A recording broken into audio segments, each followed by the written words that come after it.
Thanks, Jeff. And good morning, everybody. I'd like to thank Tim, his staff, all of you for making time this morning to come out here and listen. I'm going to make sure that I leave time for a good amount of Q&A today, because I think we have some really interesting things to talk about, the decisions that we make as an organization, why we make those, and where it's led us to this point and why. So like Jeff said, Zach Ruzycki, Director of Resource Planning at GRE. Our group at GRE focuses on long-term planning and strategy. Okay, so we're thinking 10, 15, 20 plus years in the future. All right, and how does that fit with our portfolio of today? And where do we want to be tomorrow? So we've got a great story to tell.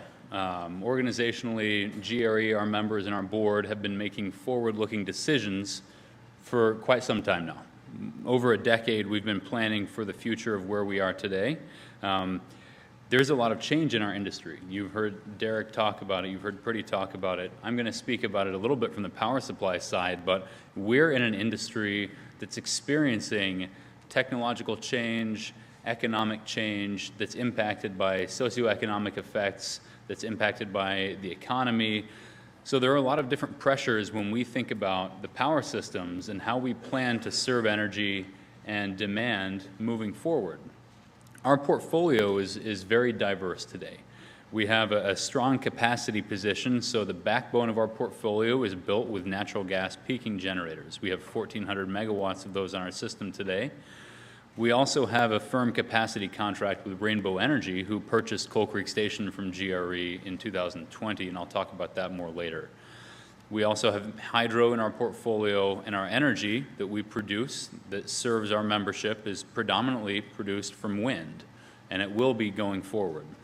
And there's a difference between energy and capacity. Energy is the energy product to use, so the kilowatt hours that you're using when you flip the light switch in your house.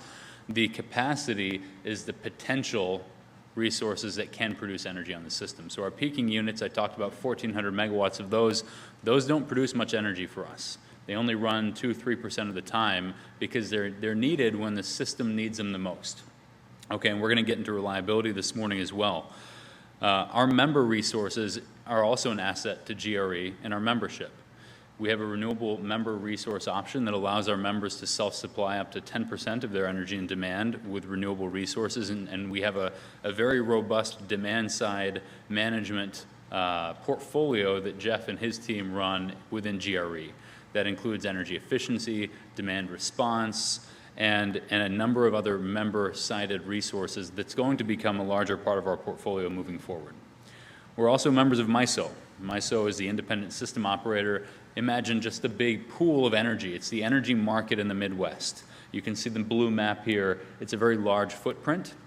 And that is where the independent system operator MISO, they are the ones who send the price signals to dispatch power plants. They are the regional transmission operator. We have to comply with regulations and rules as a member of MISO and provide a certain amount of capacity every year. So our power supply portfolio, this is a map. The creation of a portfolio, of a power supply portfolio, is kind of an art and a science. And there's a lot of things that go into the decisions that we make. There are economic decisions that go into it. There are policy decisions that go into it. There are risks that you take when you're creating a portfolio. It's just like creating a portfolio in your 401k or in your investment account. Okay, you don't want to be too overexposed to one type of resource. You don't want to have too many things in one sector. Okay, we want to be diverse. And we're diverse by resource, and we're diverse geographically. And those are two very powerful things. You can see the wind that we have, the large green dots out in North Dakota and southern Minnesota. Those are producing a lot of energy for us. Those are great areas of energy production for wind. Our natural gas peaking facilities are in southern Minnesota and in eastern Minnesota. Those are dual fuel capable assets. You can see that the bubble color is purple and blue, which indicates that those units are capable of burning fuel oil as well as natural gas.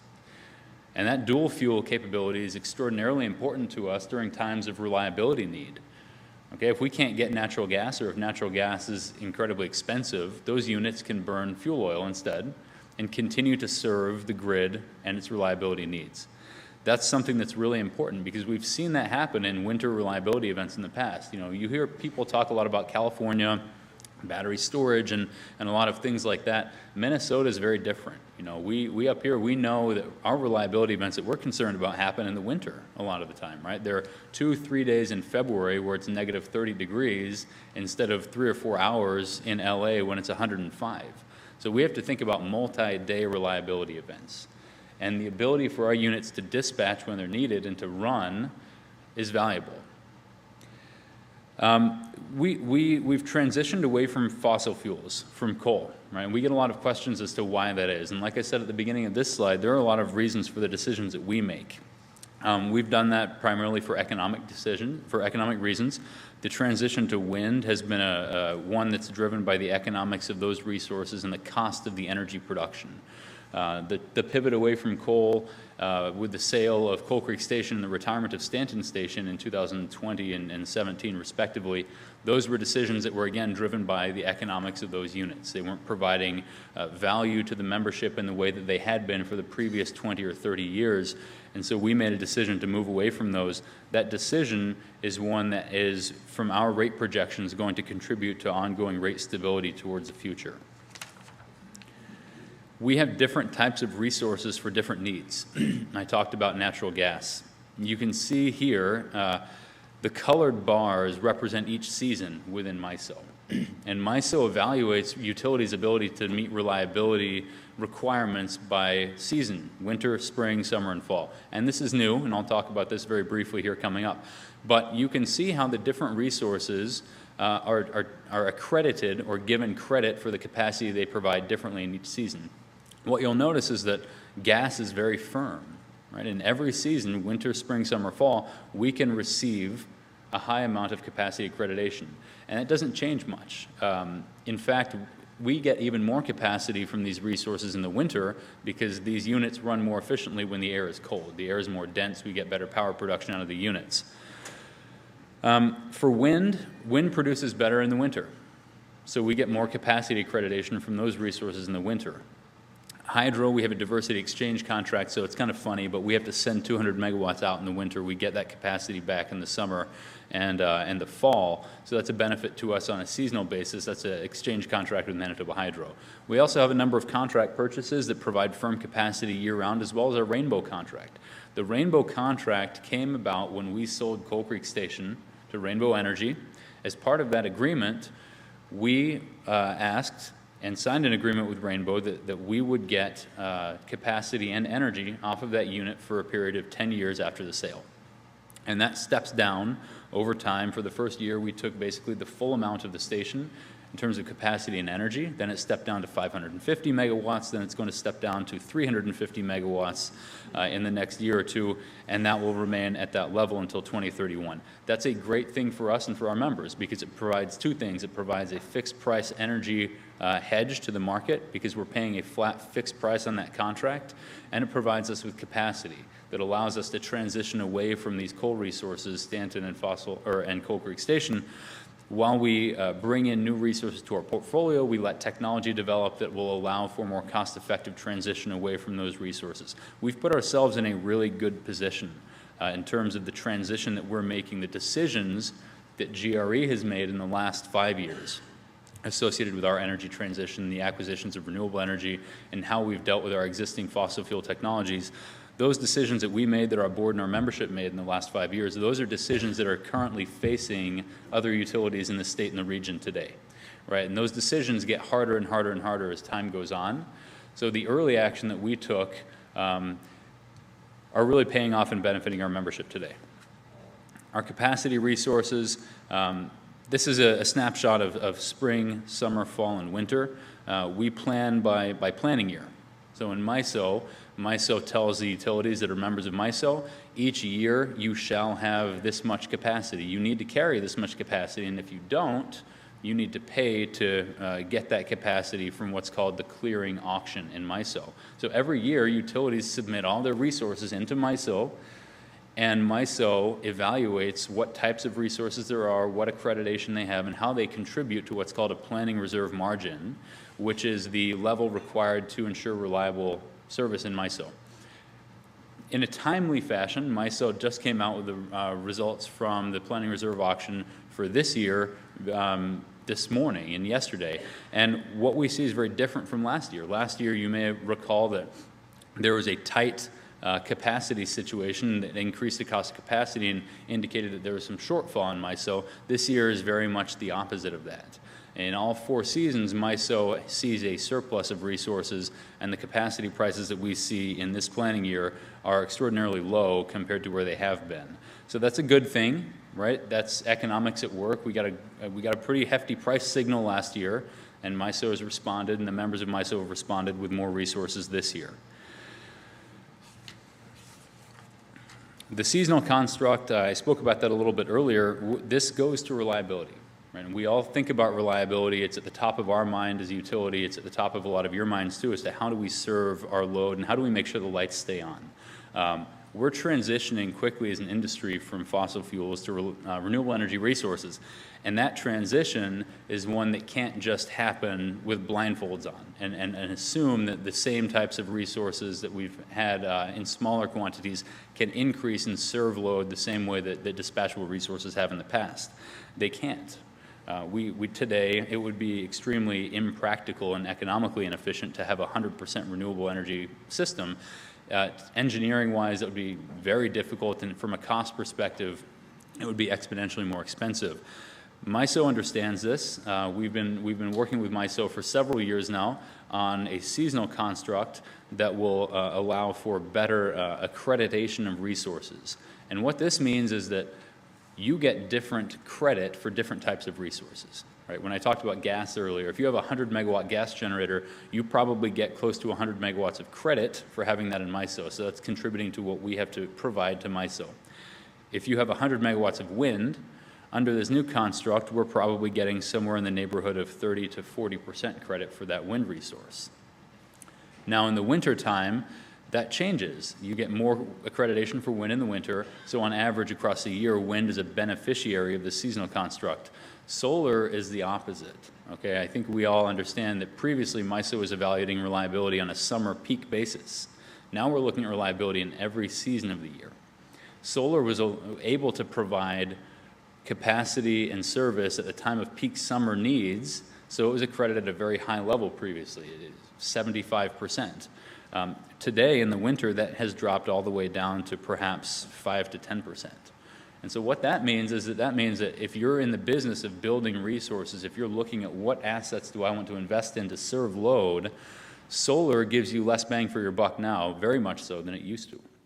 And that impacts investment decisions, that impacts how we think about planning our system, and it really underscores the value of the existing resources that we have on the system today, our gas assets.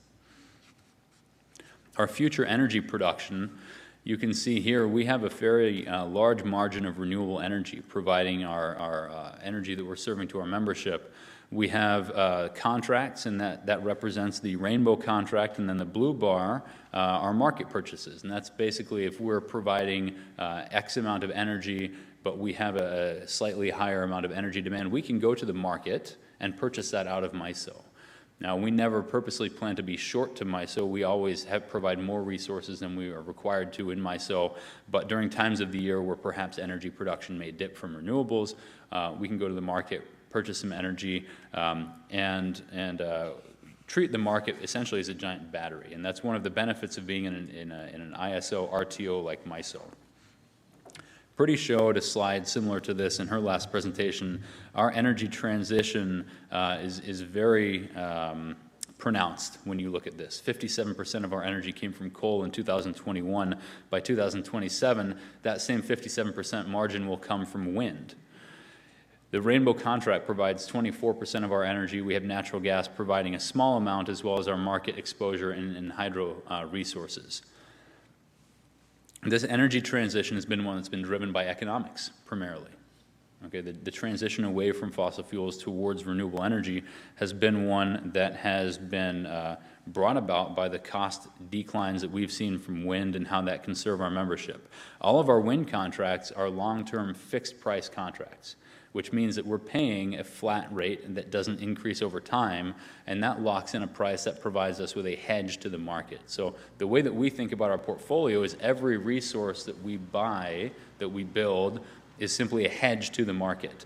If we need to serve 8 million megawatt hours of energy annually to our membership, and we have resources that can produce 9 million megawatt hours of energy annually, depending on where those resources are located, we are hedging our exposure to the MISO market. So the revenues that we're receiving from our generating assets are offsetting the load costs of purchasing the energy that we need to serve our members out of MISO. Wind is an energy hedge, and it's a huge resource for our portfolio, and you can see from this transition, and I apologize because the numbers are a little bit difficult to read at the top, but in 2005 we had only 144 megawatts of wind. By 2018 that had grown to 650, and by 2025 that's going to be more than 1,800 megawatts. These contracts are very flexible for us. We've been able to negotiate some very creative deals. As part of the Coal Creek Station sale, we negotiated the use of the HVDC line that used to connect Coal Creek Station to the Twin Cities area. It still does, but we're carving out a portion of that to deliver 400 megawatts of wind straight to the Twin Cities area. That does a number of things for us. One, it's knocking out a lot of the geographic differences between price. So if you're building a wind project in North Dakota, say the prices in North Dakota were $15 a megawatt hour below the prices in Minnesota, you were taking a haircut there on what we call congestion, and that spread between prices. So if we were generating 2 million megawatt hours of wind at $15 in North Dakota, but then having to buy 2 million megawatt hours of load in Minnesota at $25, you're losing out there because of that geographic spread in pricing differences. Using the HVDC line allows us to knock that out and deliver wind and get paid basically what we're paying for load. So that's a huge benefit for us as part of the sale. We also are leveraging our existing gas infrastructure to surplus interconnect and basically piggyback off of our gas units interconnections into MISO to deliver our wind energy to help us satisfy our carbon-free standard requirements under new state law. We've heard a little bit about this long-duration storage resource. GRE is working with Form Energy on a long-duration storage asset. This is not a large project, all right? It's not a huge part of our portfolio. It's a pilot project to see how this technology might contribute to our portfolio needs in the future. We know, and I talked about a few minutes ago, we have multi-day reliability events. Okay, so a 4-hour lithium-ion storage resource doesn't do a whole lot of good when we have 72 hours of reliability needs and high prices in the market. Neither does 8 or 12 hours. This resource is a 100-hour asset. It's developed by Form Energy, a company based in Massachusetts, and it's located at our Cambridge peaking station.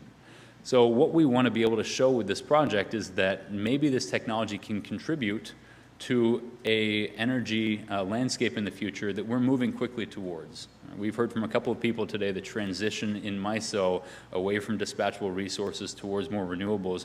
We're still going to have a need for dispatchable resources, but as we get more and more renewables on the system, we're going to need more flexibility in how we can serve load when those resources fluctuate. And 100-hour storage is something that can move that energy around at a much more beneficial time scale than a 4, 8, or even 12-hour resource can.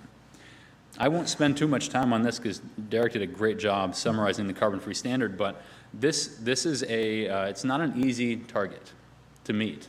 But like I talked about at the beginning, GRE and our members have put us on a path to compliance with this years before this policy was even considered at the legislature.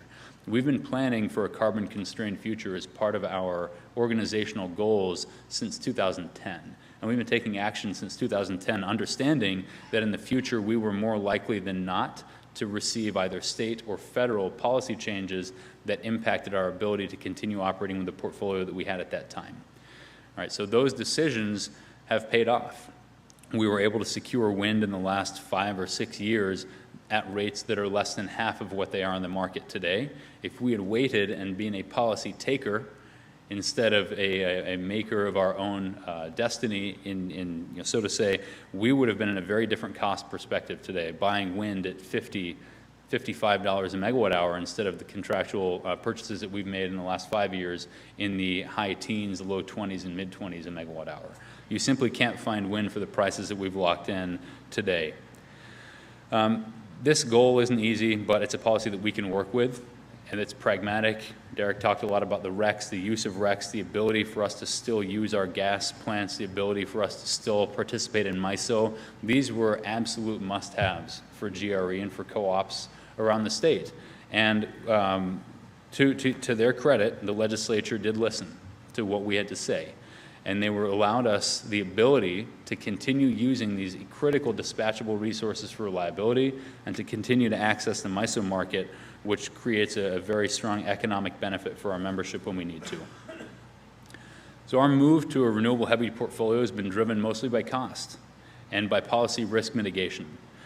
We've increased our renewable member resource options, but we do have a challenging environment for development. And again, this is a benefit of the early action that we've taken, is that the wind that we've contracted for that's already online is not facing some of the permitting and development challenges that some of our later wind is.